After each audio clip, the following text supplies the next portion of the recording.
Hi, guys, and welcome to the first episode of Master Seed Kind of Faith. And let me just give you a backstory of what happened.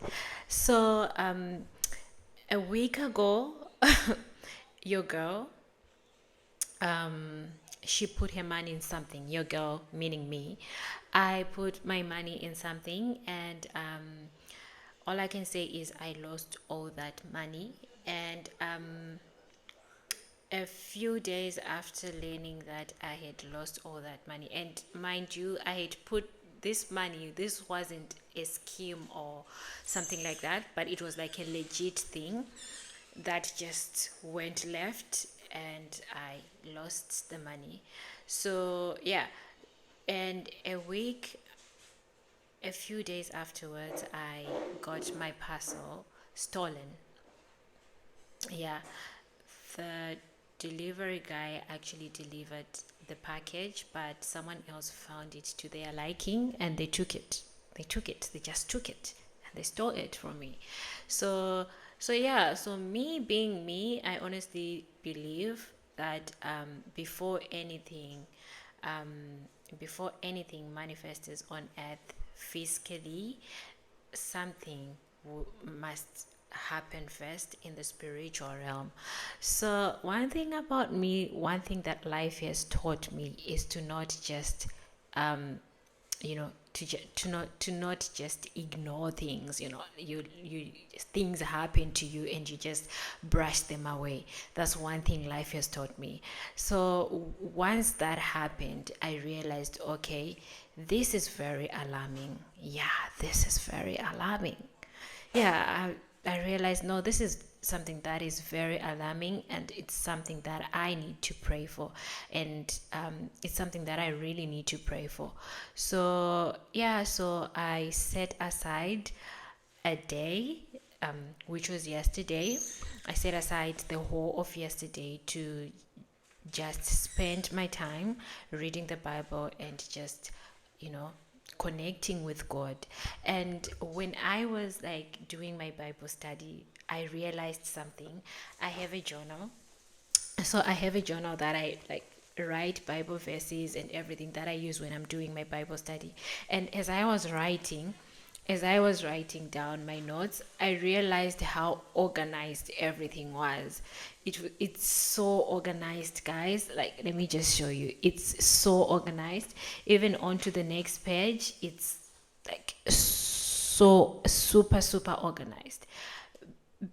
Long back, before I would have my notes would be jumbled. I would have notes from the front of my book and notes from the back of my journal, and I would also like have a little bit of notes in the middle of my journal, because that was just a reflection of my connection and ability to hear from God.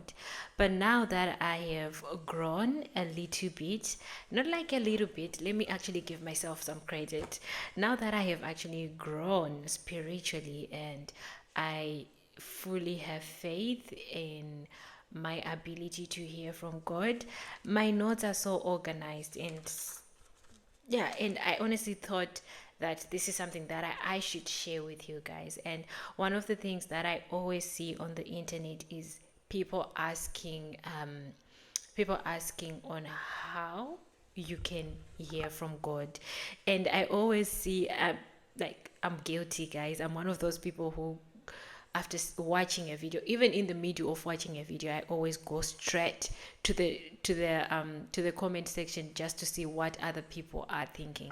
And people always share their different um, different ways on what they think, on how they think, or what they perceive to be the way to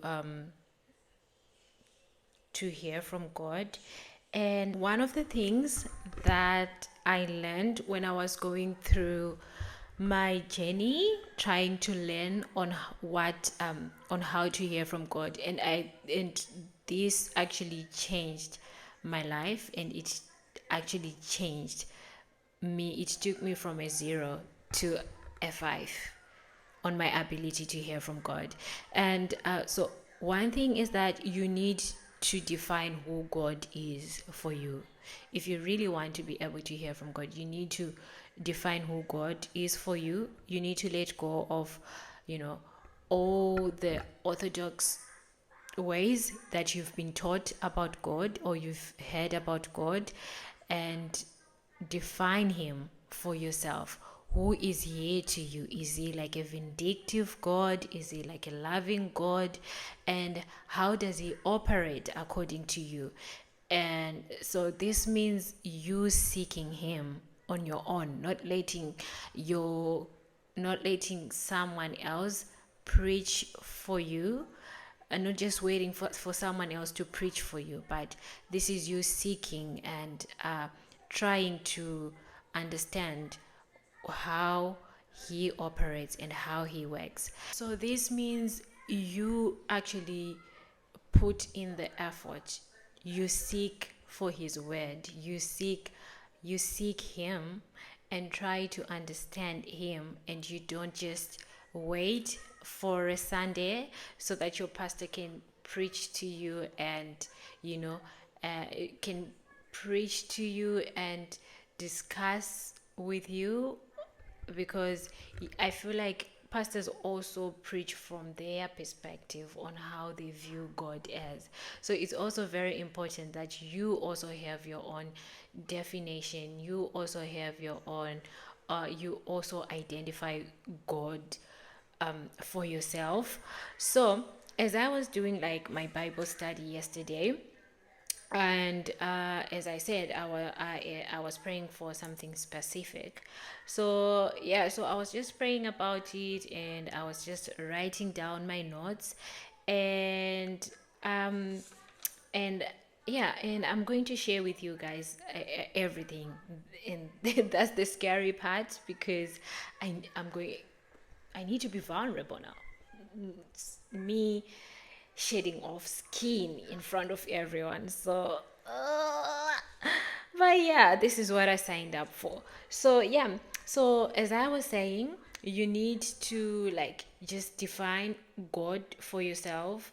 So, for me, when I am praying for something, and when I am praying for something, so when I pray, I believe that I will receive instruction. So one thing for you to be able to hear from God, Priscilla, there's a lady that is called Priscilla from the War Room. Most people know her. I know her last name, but I just don't want to say her last name because I don't want to butcher her last name.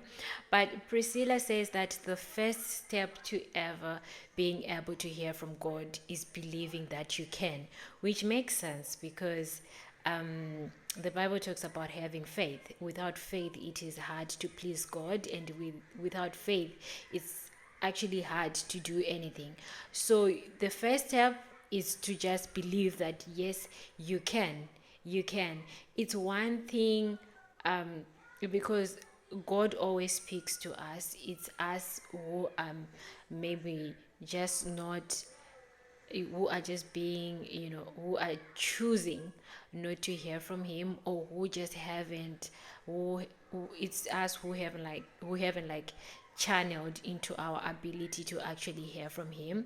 So yeah, so yesterday when I was writing down notes, this is how I actually hear from God, and I'm going to share with you guys, but this is like a general, it's a general format. It's a general format. I'm going to it works for me, and it's how God speaks to me, but this might be how God is communicating to someone, but they don't even know that it's God who's talking to them, it's God who's speaking to them, or maybe they are not taking it um seriously as they should, and they are just undermining it.